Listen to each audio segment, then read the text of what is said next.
And we're back at Gotham Talk Radio with Brad Gersman and David Schwartz. We are having a great show today, Brad. We just had Donald Monty and Brandon Palanker, two people who are going to revolutionize Long Island. And we have some issues left to discuss. We got some big news of the day, Brad. So why don't we kick it off? Yeah, but before we get into it... Oh, no!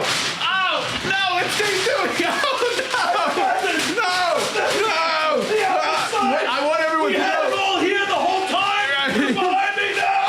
Dave is furious. I want everyone to recognize that Dave has pulled down the Apple 970 AM sign, tearing it up, pulling it over his head, stomping on it, broke it into little pieces of paper, and threw it up in the air. And this place... How did I miss the sign the whole time? Dave's furious that the sign was up the entire time. Show. We were advertising and we were advertising it on our video. The Evil Empire. He's gone absolutely berserk. I think he's about to calm down. Maybe we should bring our guests back and do the whole show over again. What's the news of the day? Whoa. How did we leave that behind? I can't believe it. It looks like we had, it looks like a riot took place in here. It just hit me as we were, the guests just left. We're about to go on the news, and out of the corner of my eye. You went nuts. I've never seen you it just snap, and you go running for the wall. I thought you were going out the window. I saw the Evil Empire up on our wall. I let Hurley slip you something. Were they up the whole show, Tim? Yeah. Oh my God! I thought Hurley slipped you something. I know he likes to go to a lot of concerts. I wouldn't slip him anything that would do that. I just there's no drug. More like a downer, maybe. I couldn't get no drug that can induce behavior like that. I couldn't get a hold of myself. All right. Well, look, you were bleeding into something before you went. You were going to talk about some news. Let me just calm down while you start. Take some deep breaths. Have a little water. But one thing that really and on a very serious note is what occurred in Norway. I mean, I know it's kind of old hat now, but now this guy, after shooting, and I guess we have to still say allegedly, shooting and killing nearly 80 people, he has been brought before the judge, the Norway version of, I guess, arraignment.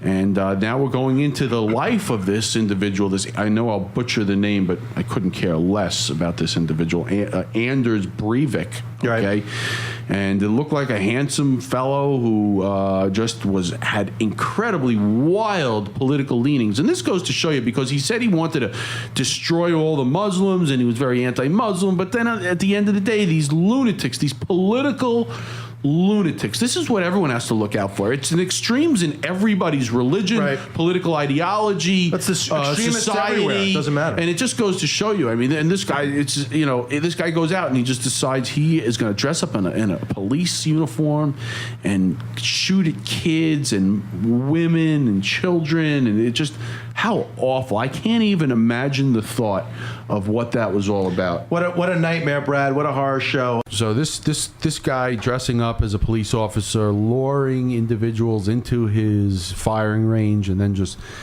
allegedly killing all these people. Just absolutely. I guess it's not allegedly. I mean, people are dead. Yeah, it's allegedly in court. We could say that he killed them. The bottom line is, I don't understand how. I doubt he'll sue us. Yeah, I don't understand how it took 90 minutes for one police officer to get to the. I'm talking about the second piece of this. Yeah. Okay, first he blew up the building.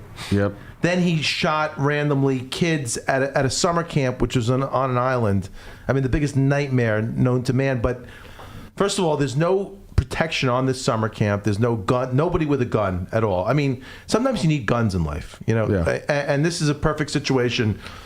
And I guess the peace-loving nation of Norway, and it's always been a neutral country and all about peace, but it took them 90 minutes. How do you have a situation where it takes you 90 minutes to have one police officer, anybody, military official, come onto this island? So this guy was randomly shooting people for 90 minutes. It's a free-for-all. It was just an absolute free-for-all. An absolute free-for-all. It just makes no sense from a security standpoint. And I just don't understand a society where people are in trouble and you can't get anyone there for 90 minutes. He writes this 1,500-page thesis on this insanity. I mean, I don't know. How can we find these kind of people that lurk in our society day in and day out and try to, get rid of them, find them, hold them, identify them. I mean, are these people, have they come across like any government agency at any point where they'd say, well, hey, we kind of got a heads up when the guy came in a freaking SEAL outfit and an AK-47 and goggles, and he came out of a black truck. And does anyone see this crap going on? I don't know. Do people have eyes? Everybody thinks that they know what a wacky person I do. looks like. I'm looking at one right now. And by the way,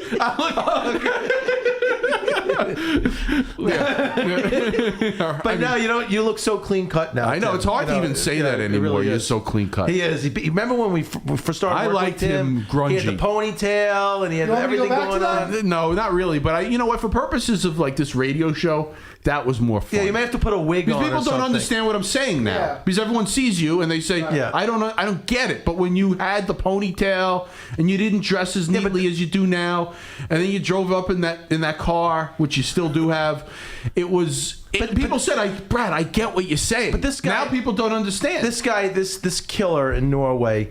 I mean, he looked pretty clean cut. I mean, if you see pictures of him, I mean, he's an very average looking person. No one you would ever suspect to be just completely nuts to do something No one like saw this. him sitting there writing this 1,500-page thesis. All I can tell you is I think everyone ought to have a little bit more awareness of what's going on in their circles, in their world. I'm going to start reporting lots of but people. sometimes you're not aware. I may report you soon. I may report a lot. I'm going to just start reporting When I was a kid, people. Brad, when I was in elementary school, we had this one guy in the grade, and he just was a very violent kind of guy. Like, we'd be playing softball, and all of a sudden you'd see this guy, I leave him nameless, but he would pick up a metal garbage can. Just Don't start tell me it's chasing like people. Saul Rosenthal. Well, it's his first name. Don't say his first. Don't say any name. But I'm just saying, don't give me. But he would out of nowhere, if someone said something to him, he would just snap and he'd start chasing you with a metal baseball bat. Like, I was very cool with this guy. I knew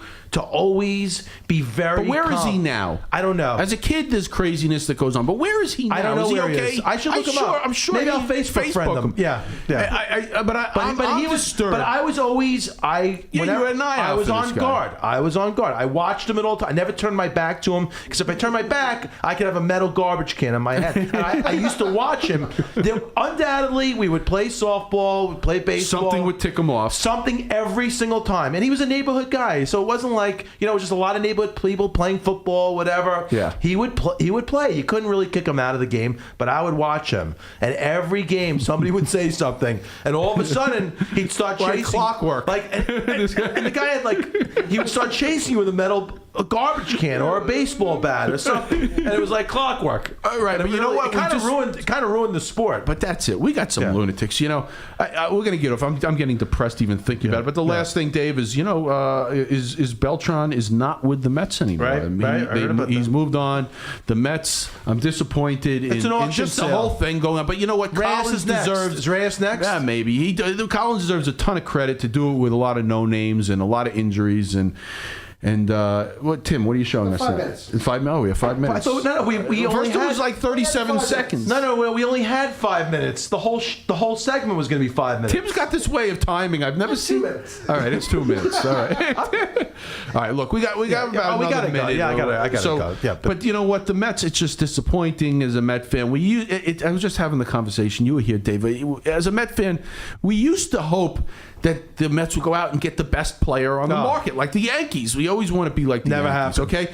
okay? But it used to be that we used to try. They'd end up being bums when they got here, but we used to try and get. Now, with Beltran, all I cared about was who did we get in return? And we got a great pitching prospect. I was like, this is what we're relegated to now as Met fans. You have tried it in the past, and what do you end up with? Crap. George Forster, who was a superstar with the Reds and comes to the Mets. Vince Coleman, remember Right. him? Oh, yeah.